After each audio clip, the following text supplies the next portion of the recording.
Hey, how's everyone? This is Deonte Burden, host of Changing Lives. Hey, this is my very first live stream that I've had. I'm trying to do at least twice a week. What I want to do is kind of have outside of the show, maybe some 5 or 10 minute shows, depending on how big the chat room is and response we get. Give me another opportunity to give you guys some free information. So I invited everybody out. I know it's kind of last minute because just want to get some experience with doing this, but also to give you opportunity to chime in, hit the chat room, submit questions that you may have that's tax or business related. Again, it's something I'm going to try to do twice a week. Try to do at least every Sunday. But right now, we just want to start those initial phases of getting out there and giving everyone the opportunity to ask questions that may be tax or business related. We're in probably what, third week of tax season right now. Business is going pretty good. We got a lot of clients coming in. One thing that I think that's hitting a lot of people, folks are actually getting a big variance in terms of the year before. In my particular, with my particular customers, most of them are getting probably less than they got back last year. A lot of that probably a direct result of Jobs and Tax Act, not in a negative way. It's just they, for the amount of money that they made, they just didn't necessarily pay enough taxes. And if you guys tune into the show on a regular basis, you'll know that I did put that out, I think, back in November. As far as people, make sure you go to your HR department or make sure you reevaluate those W-4s to make sure you're paying enough taxes from your job during the year. What happened was those actual withholding tables changed. So in essence, everyone was paying, you getting paid the same amount of money from your employer, but the actual amount that was taken out, depending on how you feel your W-4, that changed. You should have been bringing back home more money.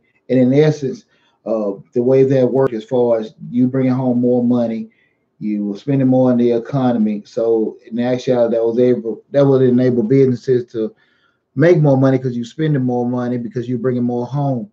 The issue that comes up with that is that you're still on the hook for the same amount of taxes that you were liable for before. So let's give a quick example with some numbers. See if you got a check for $500, and after taxes last year, it was $350 that you brought home. Now, with what happened after the Jobs and Tax Act in 2018, you probably bringing home $400 out of that $500. So you probably bring about $50 more. In essence, if at the end of the year you were on the hook for X amount of dollars for the tax percentage, like I said, that didn't change. So in the year before, you may have paid, let's say, $2,000 in taxes, whereas last year you probably paid maybe $1,200 to $1,500. That variance you're still on the hook for, and most of my clients are kind of seeing that now. I'm from a different school of thought. I know it's always exciting for everybody to get big refunds and stuff like that. I'm never a big fan on getting a refund. What I try to do is I want people to look at it in terms of it's not necessarily Christmas or a payday. You look at it in terms of you can do more with your money than the U.S. government can during the year. So if you're in that range of $500 or $1,000 for a refund, or $500 to $1,000 that you owe, that lets me know that you got most of your money back during the year. Now again, I know some people looking at, hey, I want to get $89,000 like that. Now again, if you qualify for earned income or different things like that, I get that. But the thing I think a lot of people don't understand is that that's more so depending on where you fall in line for a lower income bracket, to be able to be eligible for that, with the high payouts for earned income, and also the $2,000 that was doubled from last year for the child tax credit.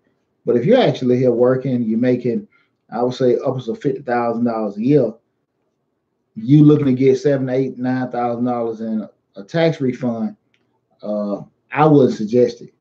I think you can do a whole lot more with your money during the year than the IRS could. So I would, advise everyone to go back and reevaluate their W-4s, talk to your HR to see what you're paying out, and kind of be mindful of that during the year.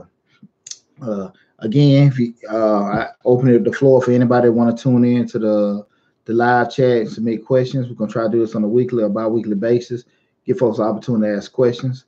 But tonight I want to talk about um, how to stop procrastination. And a lot of time, I know a lot of people procrastinate, and I've been the victim myself, especially in the world of social media. You got a lot of distractions out there.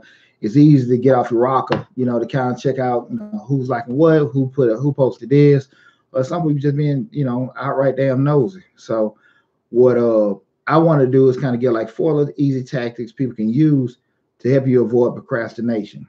Um, the first thing is when you're on task with something, I think sometimes we get a feeling that things just aren't progressing fast enough. And then if things ain't moving fast enough, I think it's going too slow. Your mind kind of wander. Let me go check on this. Let me check on that.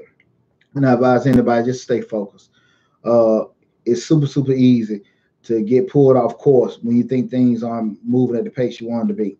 I think if you go into a situation mentally understanding that this is a process, this may take me an hour, a day, or something like that, and you know that from the beginning or the onset of it, your mind to kind of stay on track instead of you just kind of get mentally fatigued relatively quickly and getting off task. So I think the first thing you just don't feel like it's moving fast enough, and the easy solution to that is kind of make your mind set to know that this is going to be a process, so you don't get off task too quick. The next thing you don't really know where to start on something. So it's just like when you put you just buy some furniture or get something from the store, those ones you got to assemble yourselves, and you see all these damn pieces scattered out everywhere. Now, of course, it's going in order how you get it done, but you see some places here, some places there may be easier. I can fix the drawers, I can fix the doors. I don't want to get all those other parts will have a million pieces, but there is a chain that you're supposed to go about everything. And if we sit here and see a task that has all these different moving pieces, we kind of get off track with everything because we forget where we're supposed to start at and then go in a sequential order from there. So I think I challenge people with that when you don't know exactly where to start, stop, find a starting point. Don't even try to sit here and just do this and do that and everything. Focus on finding the starting point. Focus on getting a method or a pathway to get to your objective. Do that first and then move forward. I think if you try to just move forward without a clear path or clear order on how to do it, you'll be all over the place. And then next thing you know, you're going into something else, you're putting it off. Uh, uh, next thing you know, you spend an hour or two doing something that had nothing to do with it. So my best advice is you to do that when you don't have a clear path where to go. Stop for a second and draft that out for yourself. Um, the third thing, when we start thinking about procrastination, sometimes people, when they're on something, they have this fear of failing, the fear of messing up with that. So psychologically, their mind get off track, and because they don't want to face certain tasks because it can make things insurmountable. Like, man, that's too much to do right now. I can't even figure that out. So you try to avoid it, go into something else, hop on something, I come back to it later and everything because of that fear of it's something that they can't even attain. And what I always say, fear breeds inaction, and we have no inaction. There's nothing going on whatsoever.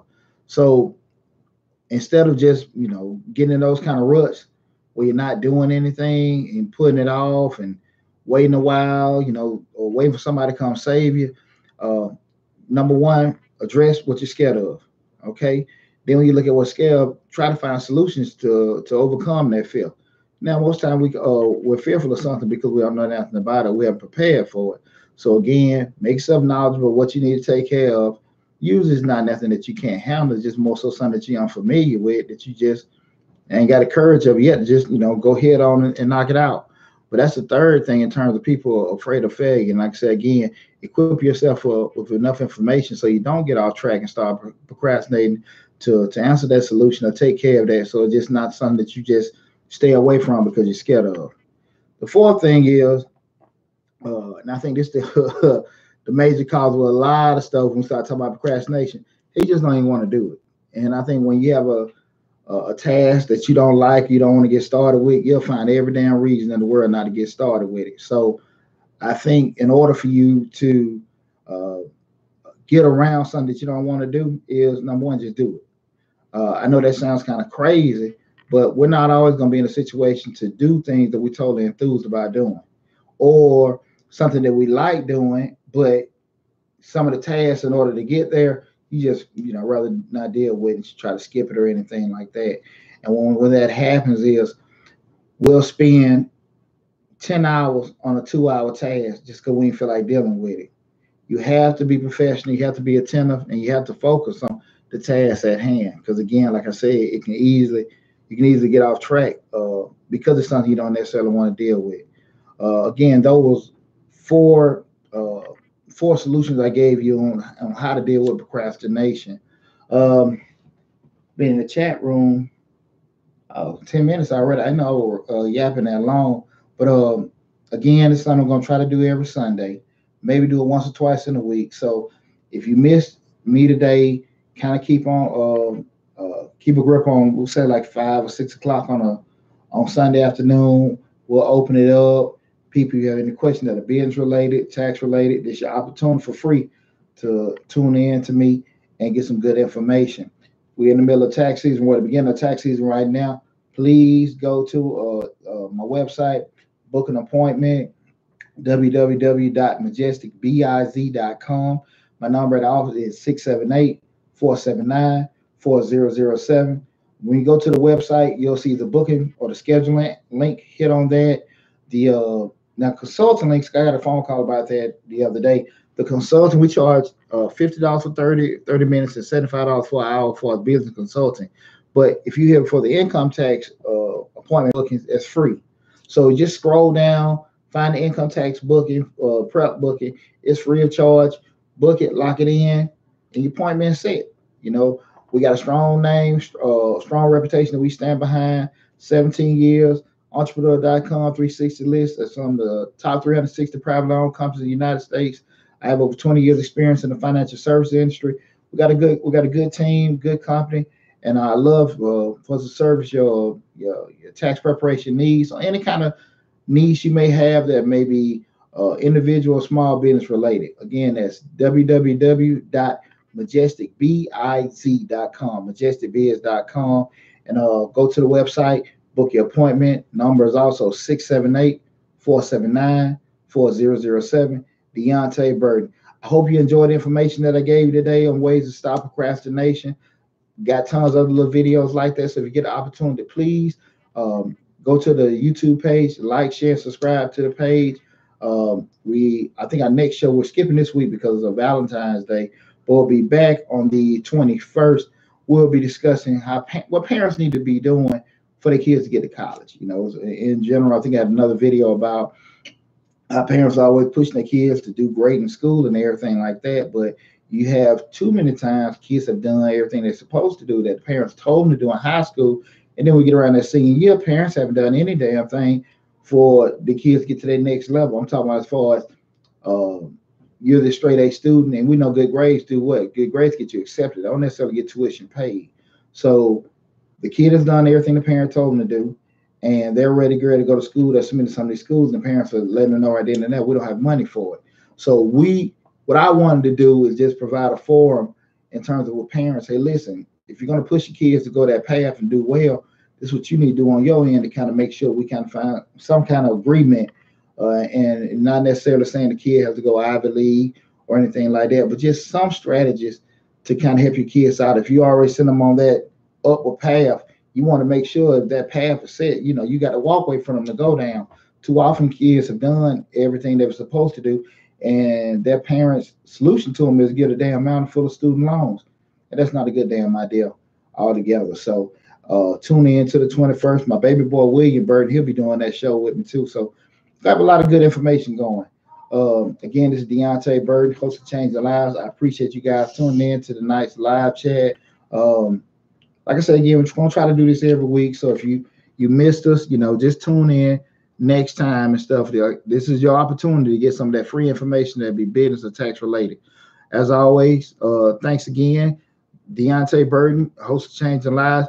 Please like, share, subscribe to the channel. Make sure you hit that blue man in the bottom right hand corner to subscribe to the channel. Take care and please spread the word about this channel. Love you guys. Thanks.